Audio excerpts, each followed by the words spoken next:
Liverpool could get even better. Yes, even better next season.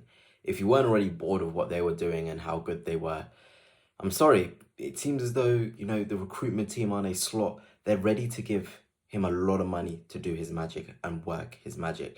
But before I begin, if you are new here, please hit the subscribe and the like as well. It would be greatly appreciated.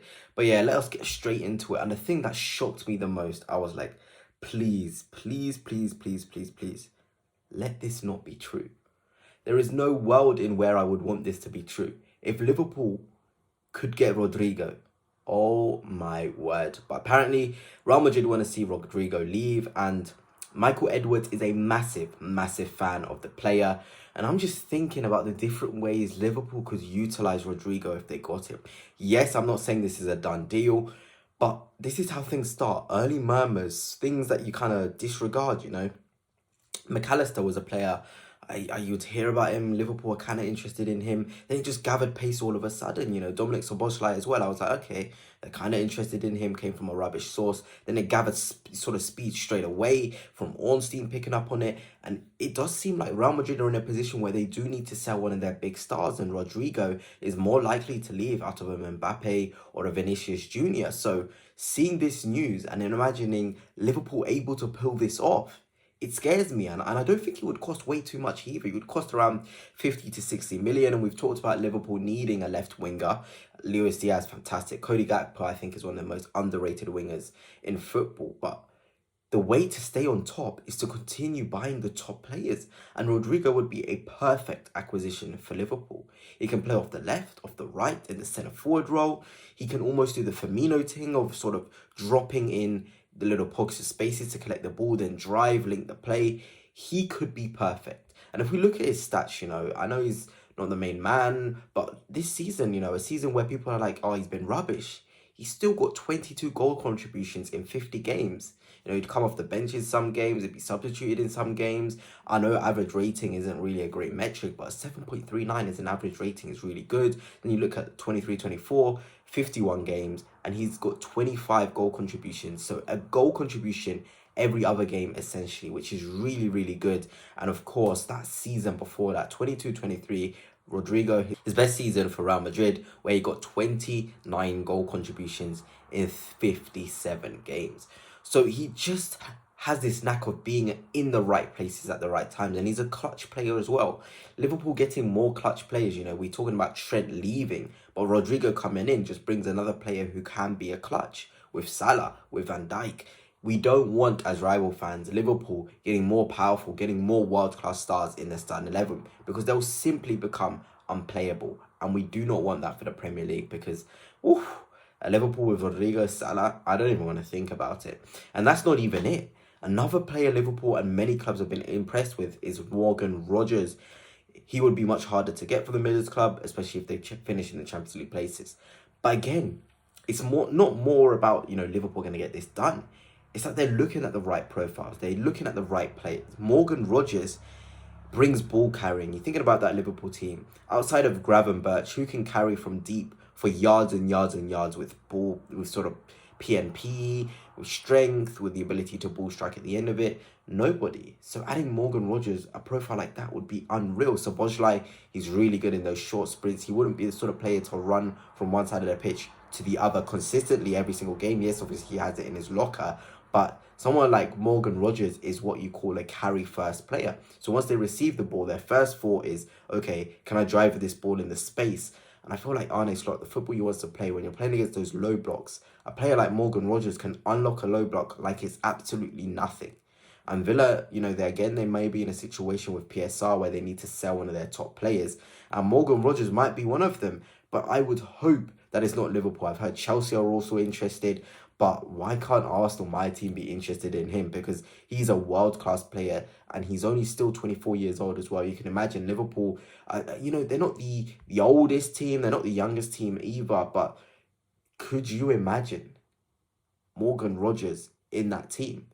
It would be really, really interesting to see how that would happen and how Liverpool would sort of operate. And you're thinking about a Rodrygo and a Morgan Rogers coming in. Let's say something crazy like that happened because Luis Diaz, for some reason, his agent has been flirting with leaving Barcelona. Interested, Deco really likes him. So if they can sell Luis Diaz for what, 60 million, a top player, bring in a Rodgers, bring in a Rodrygo, woo, Liverpool, that would be mightily impressive. And obviously his stats this season, 16 goal contributions in 33 games in the Premier League, 2 goals and 1 assist in 5 in the FA Cup, and obviously 6 goal contributions in 12 in the Champions League. The guy can do it on the biggest stages. I think against PSG, he wasn't at his sparkling best in either of the legs, but he did score. He contributed with a goal in the sort of away leg. So it's not like he completely ghosts. And you just think, on a slot, the way he's changed Gravenberch, can he even make Morgan Rogers into a goal contribution demon? I think it's very possible, especially with how he is with players. He really does sort of impress me. And 25 goals and assists in all competitions in 50 games, a goal every other game, or a goal/assist every other game, is mightily impressive. And let's just hope for us rival fans, Liverpool don't get either of the two players I've talked about. Hugo Ekitike is, of course, a player that Liverpool have liked and continue to have on their radar. Not sure if that will get done, but, he's kind of like a light centre forward. I like the look of him. I really do. And it'll be interesting to see what sort of attackers Liverpool do go for.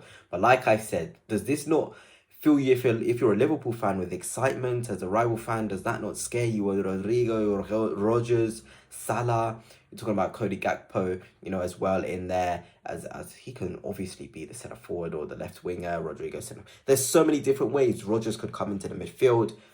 Liverpool could be in a strong position. But yeah, let's get on to the right back stuff. At right back, Arne Slot remains an admirer of Lutscharol Gertrude, while Liverpool have been often linked with Jeremy Frimpong. However, the club are keen to push on with Bradley, and one of Quanzel Gomez could cover, as they say. So again, Gertrude is a player I really love, and it's purely because of his versatility. Top in the centre half role, top in the right back role, can play left back as well, can play DM as well. So you're looking at a versatile player who can cover in multiple positions when things get stretched. You always need a utility man. I hate United, but Mazraoui can be the utility man. Arsenal with us, it was meant to be Tomiyasu, who's really injury prone. Look at Manchester City, Gvardiol can play across the whole back four. He can do a sort of job in the midfield as well. Rico Lewis, right back, central defensive midfield, 8. Liverpool probably need another player like that, and Gertrude has all the qualities. He really does to thrive. And of course, left back Kirkes is obviously talked about a lot, but Ryan Aït-Nouri is a wild card for me. I really do rate him. I think he's had a fantastic season. If we're looking at this, 5 goals, 7 assists in 37 games for a Wolves side that's only recently got kicking. And last season, before this season, obviously he was pretty decent as well. 5 goal contributions in 38. But he wants to attack. Liverpool are a team that want to get forward. Robertson's days, I think, are a bit numbered now. So you're looking at Ryan Aït-Nouri and you're looking at Kirkes. 2 fantastic options for Liverpool to have in that left-back position. And of course, Dean Huijsen, another player Liverpool have been linked. They're with the right profiles here. I'm not saying Liverpool are going to get this done, but what you hate to see as a rival fan is a club able to identify the right profiles for them. Huijsen can play in the centre-back role and be a proper replacement for Van Dijk. Really would be. He's still so young. You got to plan ahead. Mamardashvili was a plan ahead from Liverpool with Alisson. So Liverpool, again, it's really smart stuff. And who knows, Liverpool fans, this could be you guys heading into 2025-26. Let me know your thoughts. Would you be happy with this? We talked about Ekitike maybe instead of Rogers. We're talking about Kirkes and Ryan Aït-Nouri, Huijsen in the centre-back role. But when you look at that team, you instantly get scared. And that's without having Gakpo. Jota might stay. Nunes might stay. Curtis Jones has contributed. Endo. There's a lot of players that are missing. Mamardashvili. And my word, Liverpool are only going to kick on next season. But anyway, that's it for now. And until next time, peace.